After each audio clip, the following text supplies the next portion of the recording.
Okay, so we're going to use our 4.4 notes. And we're going to use Desmos.com. So go to Desmos.com if you haven't already.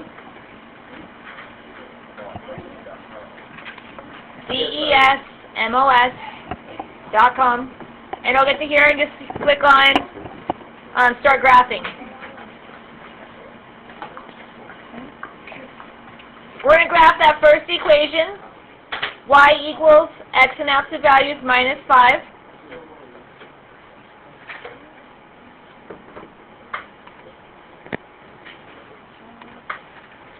So I'm going to delete all this. Okay, here's your absolute value button, so click on that absolute value. Here's the letter x. You want to move outside of those absolute values, so just click outside of it. And then you want to subtract 5, minus 5. Before you minus that 5, it had they graphed the absolute value of x. This is what we call the parent function. Okay. We are now just going to subtract that 5, and we need to see how that changed my graph. So what changed as they graphed it? It went down. It went down how far? Negative. It went down 5. 5. Okay, so when we graph it, we're going to graph that now. Again, this is our parent function graph. We're just going to take that and shift it down 5.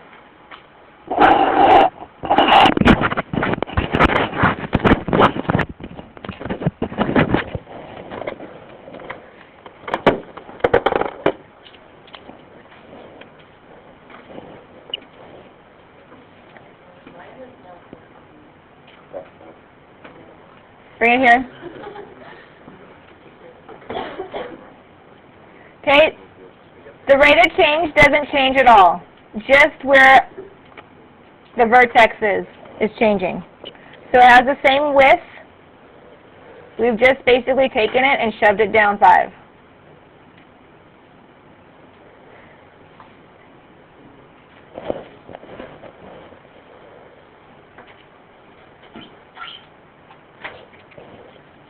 So let's just graph the next one, x minus 2 inside the absolute value, and see what happens.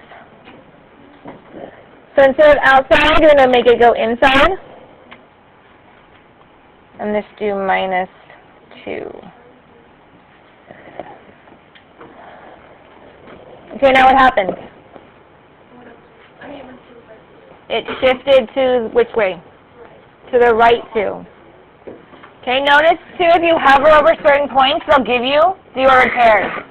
So if you're using this on a test, for the state test, you can find points on that graph very easily just by hovering over it. If you hover over this, it'll give me a point. So it's giving me my x-intercept and my y-intercept, but I can also find, like say a point here. If I click on it, it'll give me a point. Click on this, gives me a point. Okay. Okay, now graph this here. On your notes, you see, back.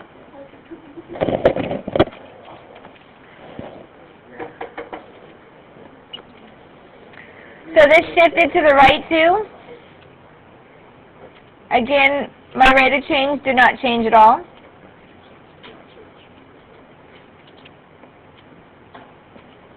The slope or the rate of change is still 1. 1. I've just taken it and pushed it to the right.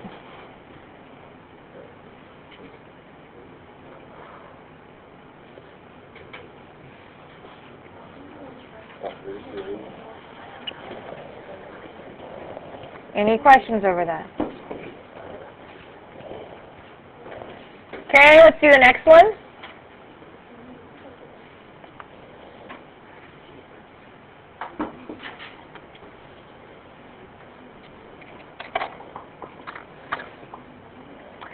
Now we want minus 5 inside there. And then plus 3 outside.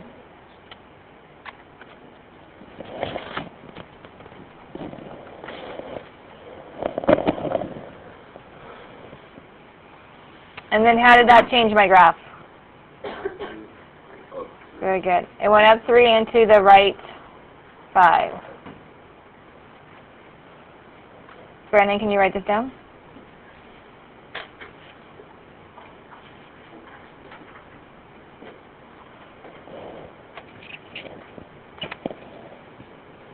So right 5 and up 3, 1, 2, 3. And again, same rate of change.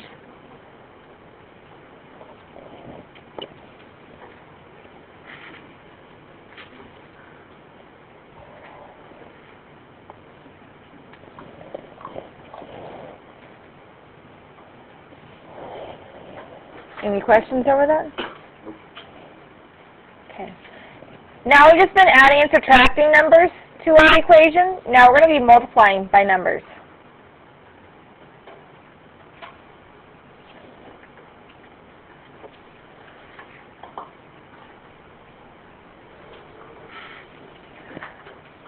So how would I enter this on Desmos? Negative 1/2. Negative 0.5. Okay? Or you could do 1 divided by 2 times the absolute value. Either one will work. Okay. But this might be a little easier for you guys to enter it.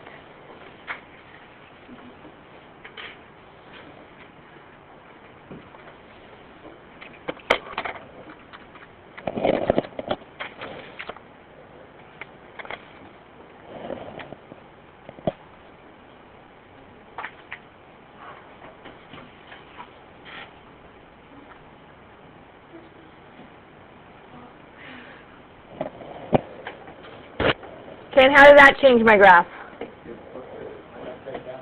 Flip it. What do we call that? Reflected. And what else?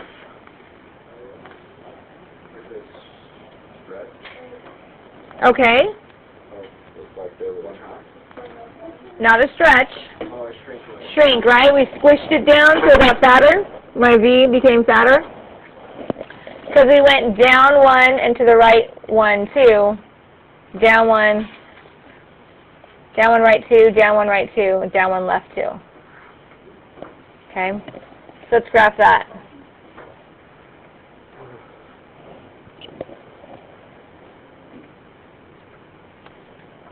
So where my starting point was, or my vertex didn't change,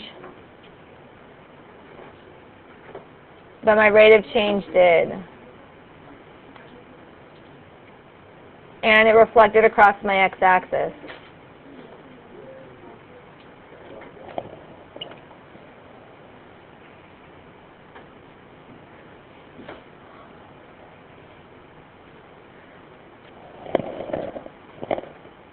So that, and you can totally see how it's stretched out. The width, I mean, sorry, it didn't stretch, but it got wider this way. It shrank vertically. It is a shrink. Okay. Because when you push things down vertically, they get wider, right? When you pull them out vertically, they get thinner, skinnier. Okay, let's do the next one.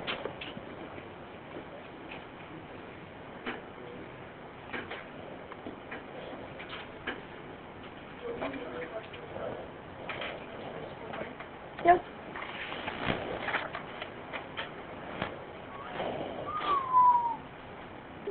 Okay, so now we have negative, we have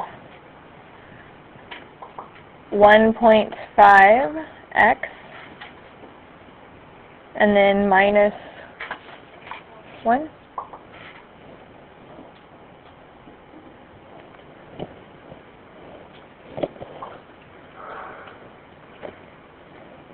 Okay. So now what happened to it was this graph? It stretched, it got skinnier. It went down 1. It looks like a 2 because these are counting by quarters or halves. So this is negative 1.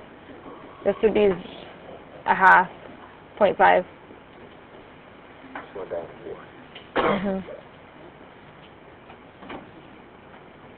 Okay. So let's go back. This is a fraction, is 3 over 2, so that will help me graphing it, because I'm going to rise 3 and run 2. I start at negative 1, because I shifted it down 1, and then I'm going to go up 1, 2, 3, and over 1, 2. Up 3 and over 2. Then up 1, 2, 3, and over 2. Up 1, 2, 3, and over 2.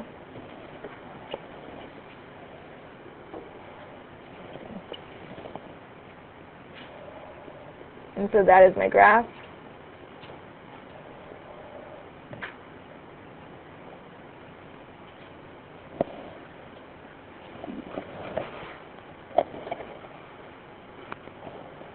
Any questions over that? No, okay. Okay, now this chart, let's see, where'd it go? We filled this out for quadratics, and this is very similar in any type of equation I'm going to graph, okay? These are what all the different pieces, how it will transform my graph, okay? If I make that A value in front negative, okay, what's that going to do to my graph, class? It reflects it.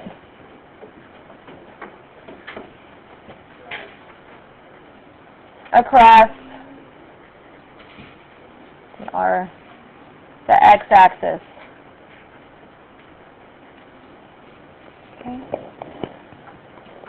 And that's the same. If I have the parentheses squared, it'd be the same exact steps. Okay? If A, the absolute value of A, is less than 1, not less than 1, is greater than 1, why am I saying less than? Is greater than 1, then that's your stretch. We're stretching it vertically.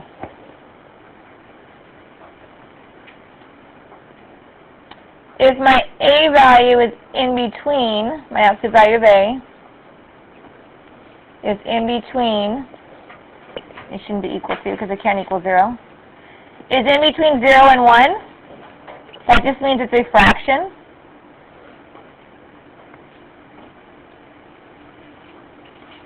And that is a shrink. So 1/2, 2/3 will shrink my graph and make it wider, make that V shape wider. Any questions over that? Then just like we were talking about when we were graphing it, inside those absolute values, you have to change the sign. It is the twilight zone.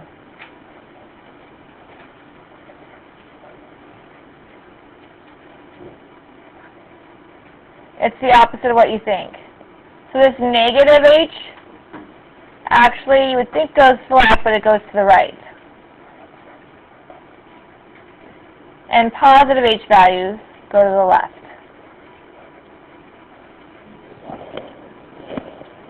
Okay, so that's when you pull. That's why when you pull out the number there for the vertex, it has to change the sign.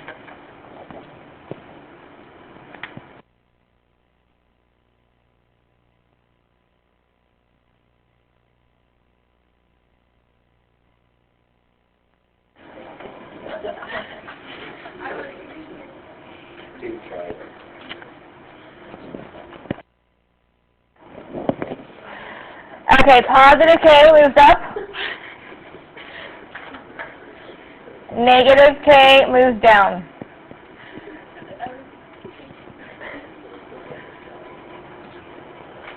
Any questions over that?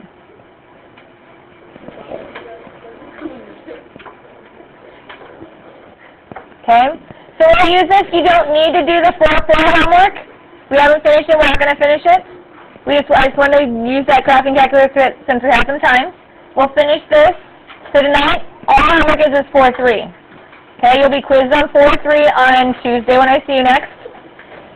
Any questions? You still have time to work on the 4-3. If you get it done, please let me know so I can stamp it.